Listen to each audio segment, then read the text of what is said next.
Primero voy a hacer una lectura breve y luego voy a ver las diapositivas. Vamos a ver las diapositivas, entonces así creo que va a ser más ordenado. Ante todo, buenas noches a todo el público presente. Quiero agradecer la oportunidad de participar en este coloquio sobre la obra de Santa Teresa de Jesús, la misma que es muy extensa y en diversos campos. El que me voy a referir es el de la arquitectura de sus conventos. Antes de comenzar, es necesario conocer que la orden carmelita a la que ingresó la santa en el mes de noviembre de 1533 había sufrido los efectos de la crisis que las órdenes religiosas soportaron en todo lo largo del siglo XV. Esta crisis se vio reflejada en la relajación de la observancia de las distintas reglas monásticas y en la continua violación por parte de monjas y monjes de los votos que estas órdenes contemplaban.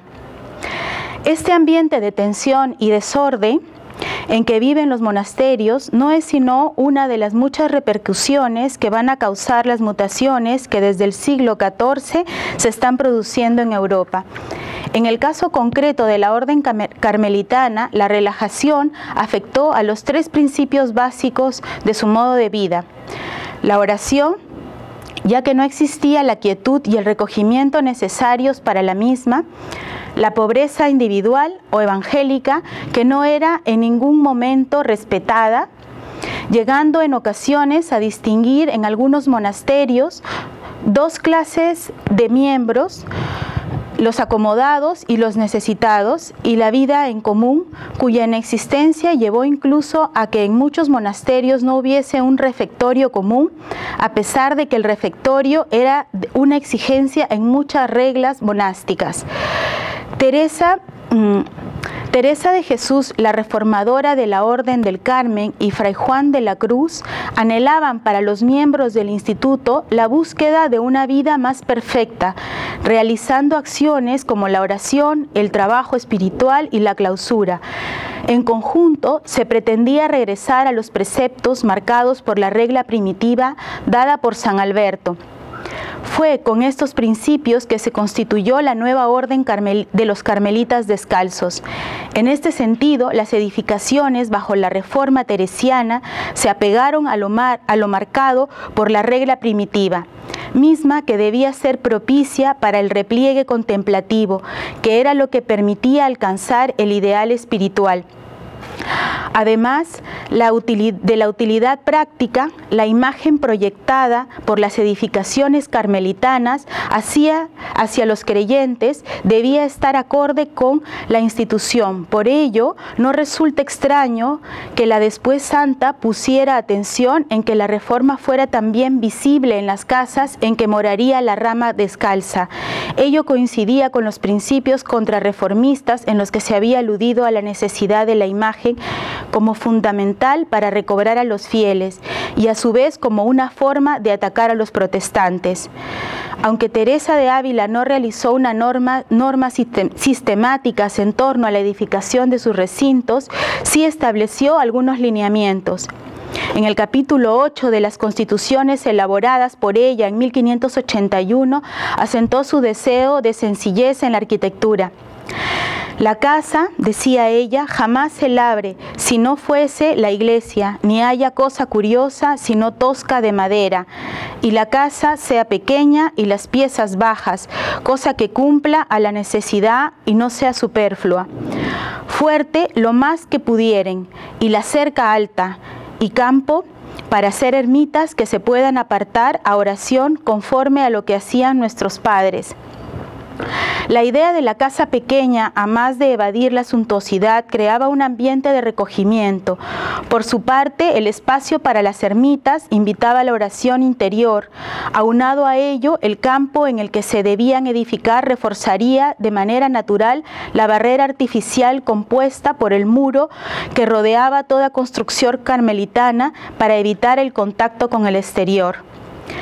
No hay una preocupación por el estilo, sino por lo que ha de vivir y transmitir la orden.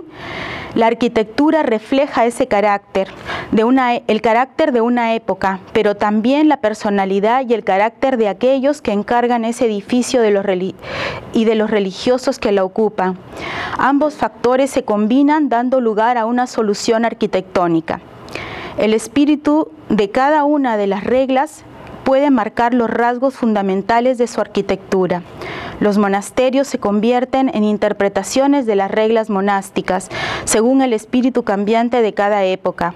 Estos rasgos, hemos señalado como generales para las órdenes monásticas, son también los que encontramos entre los carmelitas cuando se produce su reforma. Santa Teresa hizo algunas indicaciones generales basadas en el estilo de vida que quería para sus religiosos reformados, y a partir de aquí, sin dar lugar ni mucho menos a un estilo arquitectónico diferente al de la propia época, sí va a marcar una orientación, va a dar unas pautas, a partir de las cuales esa tipología arquitectónica iniciará su andadura, llegando a crear una estructura familiar, fácilmente reconocible por el espectador, y que a partir de entonces va a ser repetida en multitud de ocasiones. Aquí voy a colocar algunos datos escritos por Santa Teresa, ¿no?, para la construcción de sus conventos, aparte del que ya leí hace un rato. Dice: muy mal me parece, hermanas mías, de la hacienda de los pobrecitos, que a muchos les falta, se hagan grandes casas. No lo quiera Dios, sino pobrecita en todo y chica. Parezámonos en algo a nuestro rey, que no tenía casa, sino en el portal de Belén fue su son más, llevan a otros intentos. Más 13 pobrecitas, cualquier rincón les basta, más edificios ni casa grande, ni curioso, nada, Dios nos libre. No consentir en demasía en ser grandes las casas, y por haber o añadir en ellas, si no fuere a gran necesidad, no se endeuden. Oh, váleme Dios, qué poco hacen estos edificios y regalos exteriores para lo interior. Por su amor os pido, hermanas y padres míos, que nunca dejéis de ir muy moderados en esto de casas grandes y suntuosas. Tengamos de ante nuestros fundadores verdaderos, que son aquellos santos padres de donde descendimos, que sabemos que por aquel camino de pobreza y humildad gozan de Dios. Verdaderamente he visto haber más espíritu y aún alegría interior cuando aparece que no tienen los cuerpos como estar acomodados, que después que ya tienen mucha casa y lo están. Por grande que sea, ¿qué provecho nos traía? Pues solo de una celda es lo que gozamos continuo. Que ésta sea muy grande y bien labrada, ¿qué nos va? Mientras menos tuviéramos acá, más gozaremos de aquella eternidad.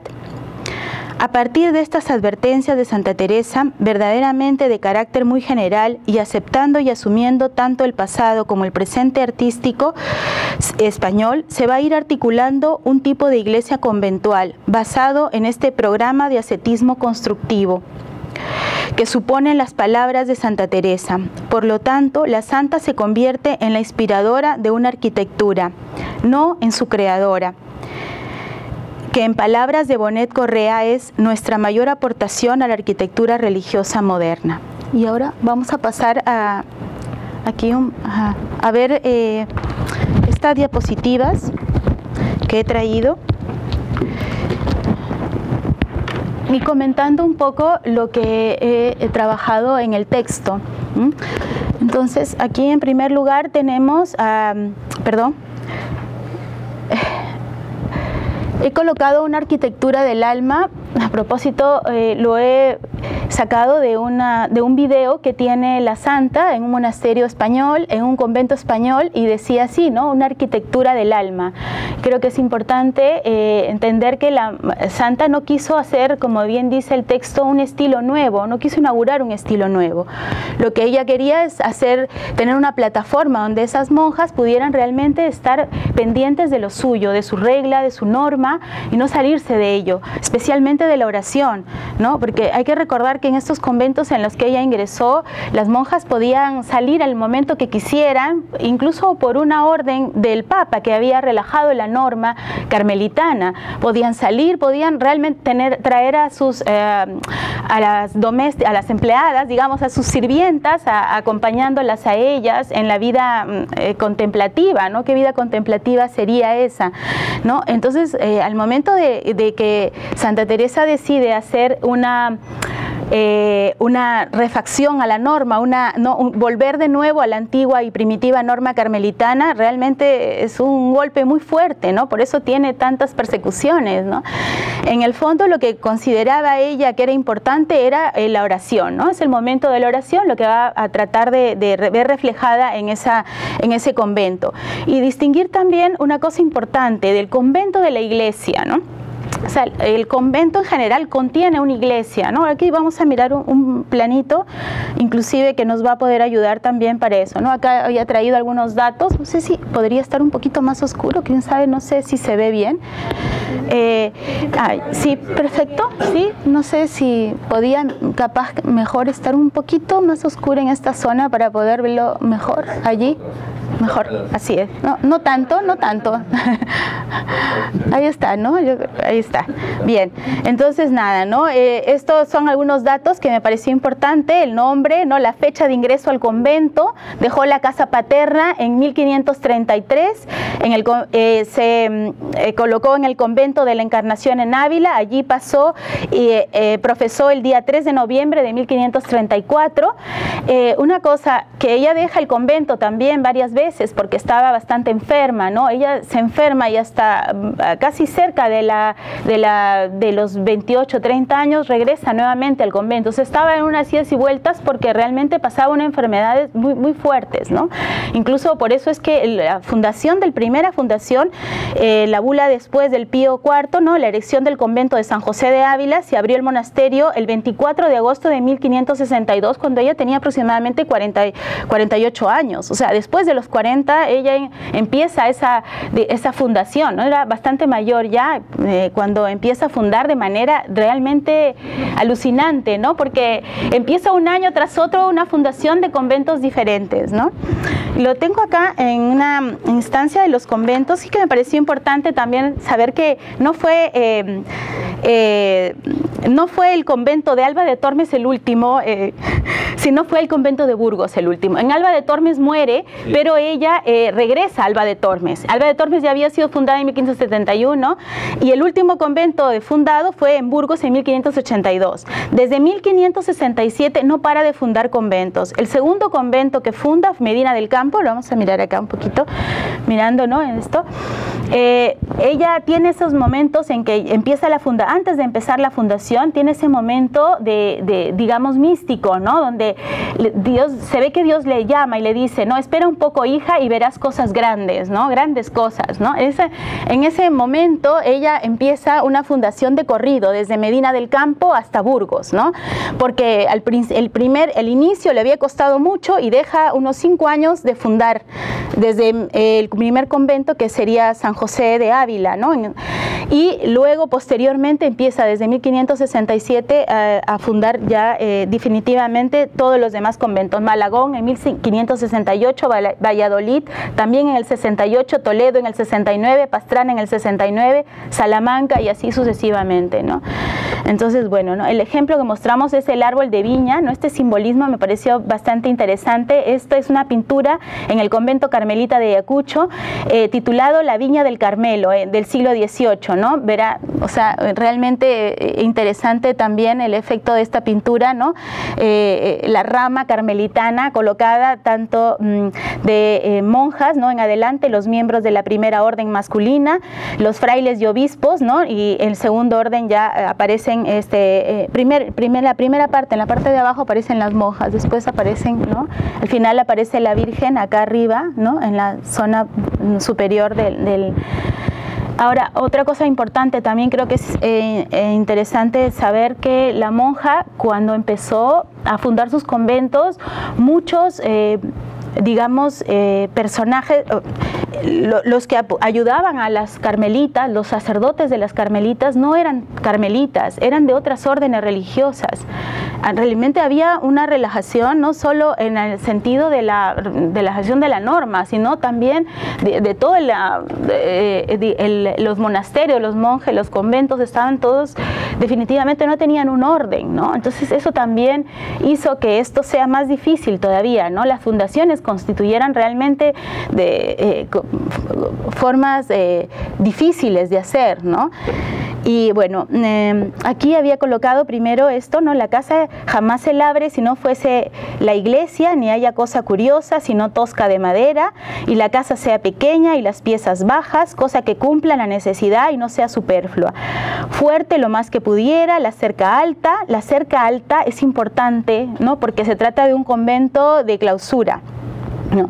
Bueno, etcétera, ¿no? Por su parte, el espacio para las ermitas, que es la zona de las ermitas, se llamaba zona del desierto. Dentro del convento había varias partes. La iglesia y, bueno, obviamente la zona donde las monjas estaban, vivían, tenían sus celdas, y la parte que se denominaba el desierto. Y esa zona del desierto era donde colocaban sus ermitas para orar.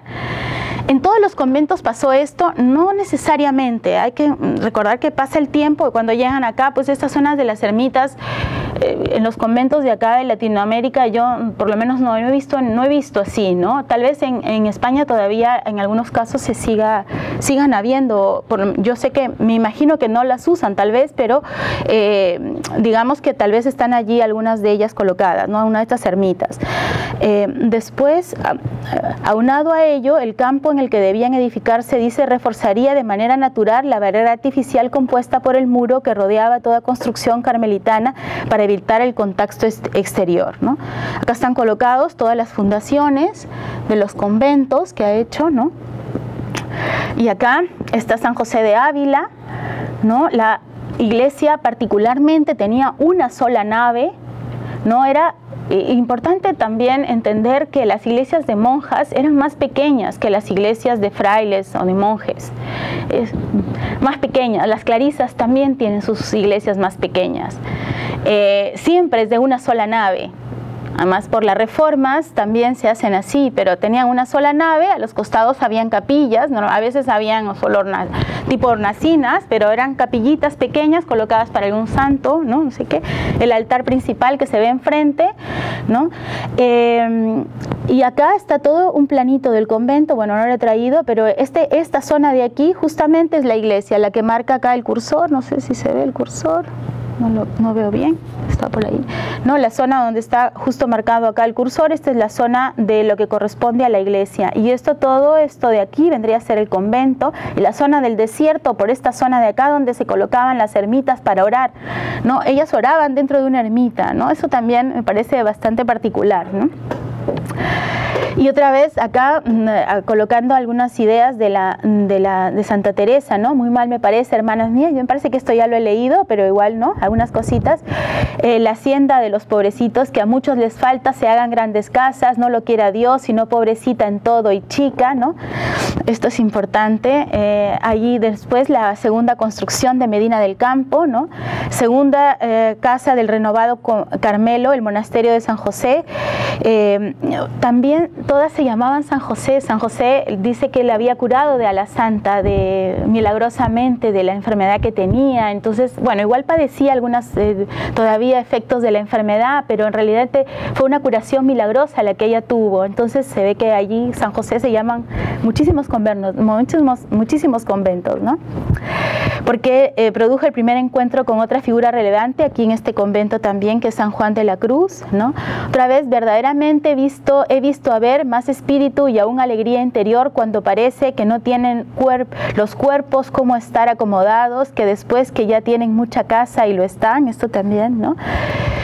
Aquí esta iglesia quería, esto es una parte, porque realmente ella reelige la iglesia del Gesù en Roma de los jesuitas. Esta es una iglesia del Gesù de Vignola. Vignola es el arquitecto que la hace en Roma. Elige los arquitectos de la orden carmelita, eligen, digamos, particular iglesia como modelo que va a servirles a ellos para colocar a las iglesias carmelitanas, ¿no? Verán el tímpano que tiene la iglesia, ¿no? La presentación un poco de la fachada que tendrán, no es necesariamente igual, pero ¿no? La planta, una sola nave, esta tiene capillas laterales, por ejemplo aquí, ¿no? Una sola nave con una gran cúpula en el centro, ¿no? El ábside que se encuentra acá, donde está el altar, ¿no? Este va a ser el modelo que se va a usar en toda la iglesia de la Contrarreforma, una iglesia ya reformada. Acá también rescatar que no solo es la reforma carmelitana la que habían otras reformas de otras instituciones religiosas también, ¿no? Entonces, bueno, se trata de esto también importante. Ahora, también acá he colocado la iglesia de Pastrana, que es otra de las fundaciones, ¿no? Y que tiene una particular interés, quién sabe, por la famosa Ana Mendoza de la Cerda, princesa de Éboli, que le hizo una guerra terrible a Santa Teresa. Guerra porque primero ella quiso colocarse, después de la muerte de enviudar, quiso ser monja, ¿no? Y se colocó en el convento de Pastrana, que ya había estado fundado por ella. Entró al convento, pero quería colocar a todas, ella quería mandar en el convento. Entonces ahí las monjas tuvieron un problema, porque quería además tener a sus sirvientas, a traer, bueno, como antes, ¿no?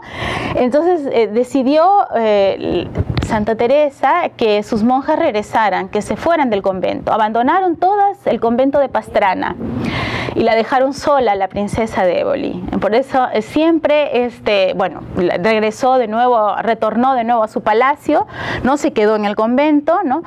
Al final el convento se quedó, me parece, por otra orden, se colocó otra orden allí, ¿no? Ahí este final ya no lo tengo muy claro, pero las monjas sí que de Santa, las carmelitas sí que abandonaron el convento, ¿no? Y las tuvo que ayudar a colocar en otro lugar, ¿no?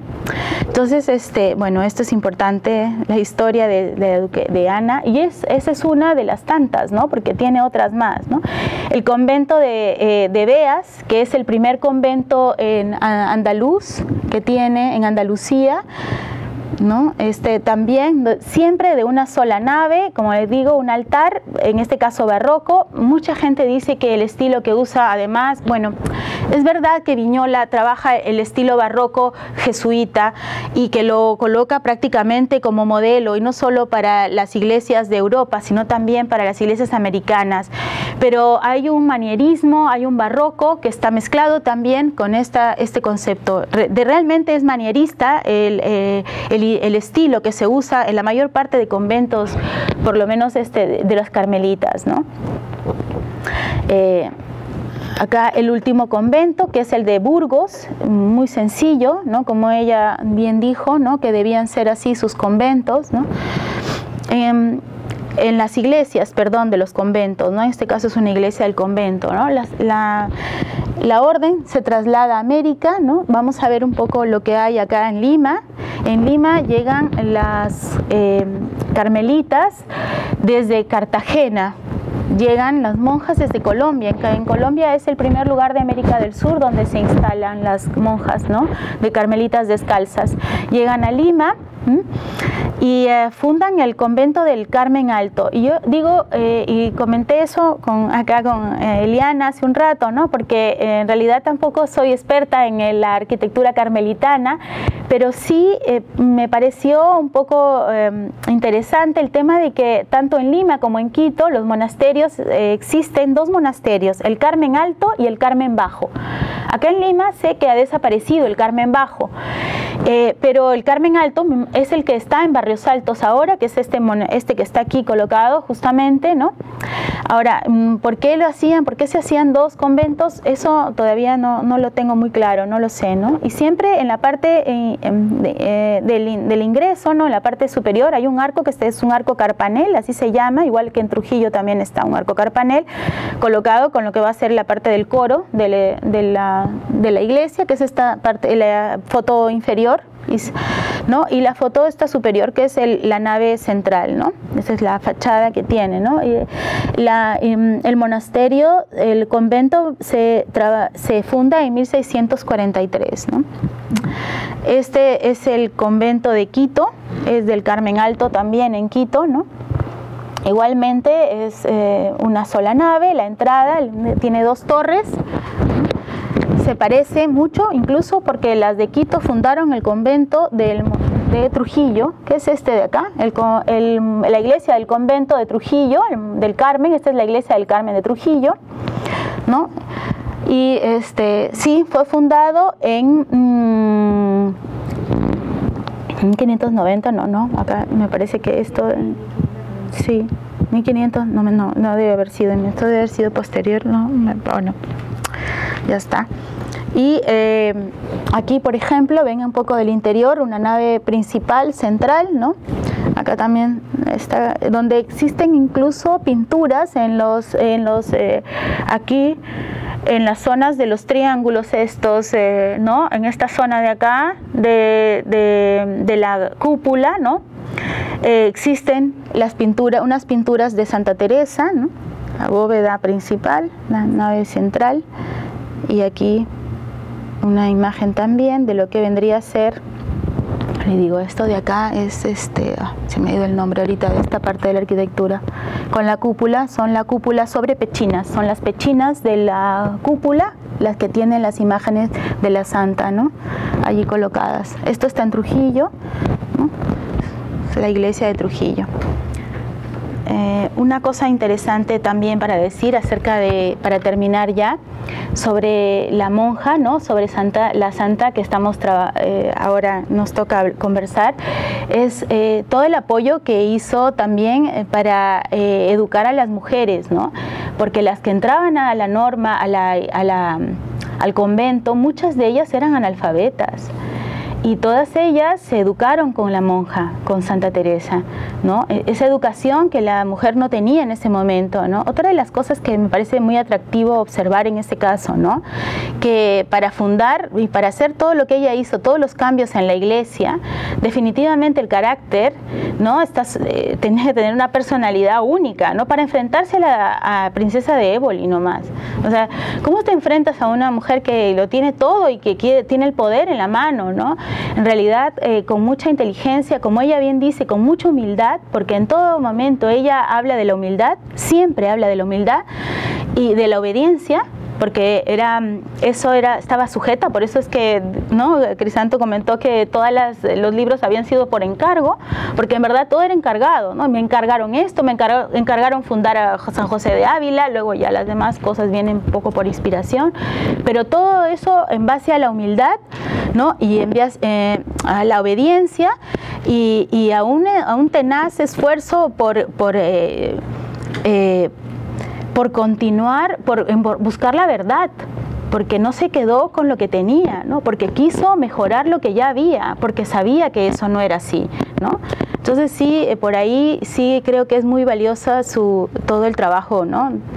Bueno, eso es todo. Muchas gracias.